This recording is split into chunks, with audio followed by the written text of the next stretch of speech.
अवधूत चिंतन श्री गुरुदेव दत्त. श्री स्वामी समर्थ. तर श्रोते हो, आज आपण श्री गुरुचरित्र पारायणातील 6व्या दिवशीच्या अध्यायांचं श्रवण करणार आहोत. तर 6व्या दिवशी आपण अध्याय 38 ते 43 श्रवण करणार आहोत. चला तर मग 38व्या अध्यायाचे श्रवण करूयात. पण त्याआधी जर तुम्ही चॅनलवर नवीन असाल तर चॅनलला सबस्क्राईब करून बेल आयकॉन प्रेस करा, म्हणजे तुम्हाला पुढच्या अध्यायांचे नोटिफिकेशन मिळत जाईल आणि तुम्ही कोणताही अध्याय मिस करणार नाही. आणि त्याचबरोबर कमेंटमध्ये अवधूत चिंतन श्री गुरुदेव दत्त लिहिण्यास विसरू नका. चला तर मग आजच्या 38व्या अध्यायाला सुरुवात करूयात. श्री गुरुचरित्र पारायण दिवस 6वा, अध्याय 38वा. भक्ताची लाज राखली. ओम श्री गणेशाय नमः, श्री सरस्वते नमः, श्री गुरुभ्यो नमः, श्री कुलदैवताय नमः. तर श्रोते हो, नामधारकाने सिद्धमुनींना विनंती केली, हे योगीराज, श्री गुरुचरित्र ऐकण्यासाठी मी अतिशय आतुर झालो आहे. पुढे काय झाले ते मला सांगा. सिद्धयोगी म्हणाले, नामधारका, तुझी जिज्ञासा पाहून मला अतिशय आनंद होत आहे. तुझ्यामुळेच मला परमलाभ झाला आहे. मला एक कथा आठवली आहे, ती मी तुला सांगतो. नामधारका, श्री गुरु नृसिंह सरस्वतींना त्यांचे अनेक भक्त द्रव्य आणून देत असत, परंतु श्री गुरु ते स्वतःसाठी स्वीकारित नसत. ते त्या भक्तांना त्या द्रव्यातून अन्नदान करण्यास सांगत असत. त्यामुळे गाणगापुरात रोजच्या रोज समाराधना होत असे, त्यात कधीही खंड पडत नसे. एक दिवशी काश्यप गोत्रातील भास्कर नावाचा एक ब्राह्मण श्री गुरूंच्या दर्शनासाठी मठात आला. आपल्या हाते स्वयंपाक करून श्री गुरूंना भोजन देण्याचा त्याचा संकल्प होता. 3 लोकांना पुरेल एवढा शिदा त्याने आणला होता, परंतु नित्य चालू असलेल्या समाराधनेमुळे त्याला श्री गुरूंना भोजन देण्याची संधीच मिळत नव्हती. 3 महिनेपर्यंत तो ब्राह्मण इतर भक्तांनी केलेल्या समाराधनेत भोजन करीत असे. 3 लोकांना पुरेल एवढ्या शिद्याने हा समाराधना घालणार आहे हे इतर भक्तांना समजले. तेव्हा ते त्या भास्कर ब्राह्मणाची थट्टा करू लागले. प्रत्येकाच्या वाट्याला एक शीत तरी येईल का, असे त्या ब्राह्मणाला विचारत. त्यामुळे तो ब्राह्मण दुःखी होत असे, पण तो कोणाला काय बोलणार.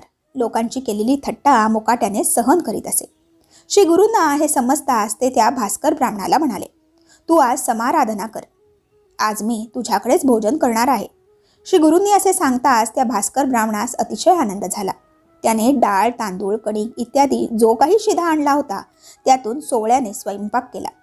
ही गोष्ट इतरांना समजली तेव्हा ते आपापसात म्हणाले, आज श्री गुरूंनी भास्कराला समाराधना करण्यास सांगितले आहे, म्हणजे आज आपणास मठात भोजन मिळणार नाही, गोडधोड काही मिळणार नाही.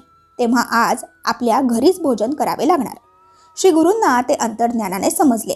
त्यांनी सर्वांना बोलावून सांगितले, आज भास्कर समाराधना घालणार आहे, तेव्हा सर्वांनी येथेच भोजनाला यावे. घरी कोणीही भोजन करू नये. सर्वांनी स्नान करून यावे. श्री गुरूंनी असे सांगताच त्या ब्राह्मणाने विचार केला. मठात असलेल्या सामग्रीने श्री गुरु भास्करांकडून स्वयंपाक करून घेणार असतील असा विचार करून सर्वजण स्नानासाठी नदीवर गेले. इकडे भास्कराने 3 लोकांना पुरेल इतका स्वयंपाक केला. मग श्री गुरु भास्कराला म्हणाले, तू सर्व ब्राह्मणांना बोलावणे पाठव. 4000 पत्रावळ्या मांडा. भास्करने विचार केला, मी तर स्वयंपाक केला आहे 3 माणसांना पुरेल एवढा, आणि श्री गुरूंनी सर्वांना भोजनास सांगितले आहे. 4000 पत्रावळी मांडल्या आहेत, या सर्वांना अन्न कसे काय पुरणार. पण मग श्री गुरु महात्मा आहेत, त्यांच्या बोलण्यावर विश्वास ठेवलाच पाहिजे. श्री गुरु समर्थ आहेत, त्यांची लीला आपल्याला कशी कळणार. श्री गुरूंच्या आज्ञेनुसार भास्कर त्या ब्राह्मणांना बोलवण्यासाठी नदीवर गेला, पण ते सगळे टंगळमंगळ करू लागले. श्री गुरूंना हे समजताच त्यांनी दुसऱ्या शिष्यांना नदीवर पाठविले व सर्वांना भोजनास येण्यास सांगितले. मग सर्वजण भोजनासाठी आले. स्वयंपाक तयार होता. सर्वांनी श्री गुरूंची पूजा केली. 4000 पत्रावळी मांडून झाल्या होत्या. मग श्री गुरूंनी आपले वस्त्र त्या अन्नावर टाकले, त्यावर कमंडलू तीर्थ शिंपडले. मग श्री गुरु त्या भास्कर ब्राह्मणाला म्हणाले, अन्नावरील वस्त्र न काढता अन्न दुसऱ्या पात्रात काढून घ्यावे व वाढावे. श्री गुरूंच्या सह सर्वजण भोजनास बसले. वाढणे सुरू झाले, पण आश्चर्य असे की अन्न कितीही वाढले तरी ते पाहिले होते तेवढेच शिल्लक. हजारो ब्राह्मण पोटभर जेवले, पण अन्न काही संपेना. मग गाणगापुरातील सर्व स्त्री पुरुष मुले यांना भोजनासाठी बोलाविले. सगळे पोटभर जेवले. मग गाणगापूरच्या शेजारच्या गावातील लोकांना भोजनासाठी बोलाविले. तेही पोटभर जेवले.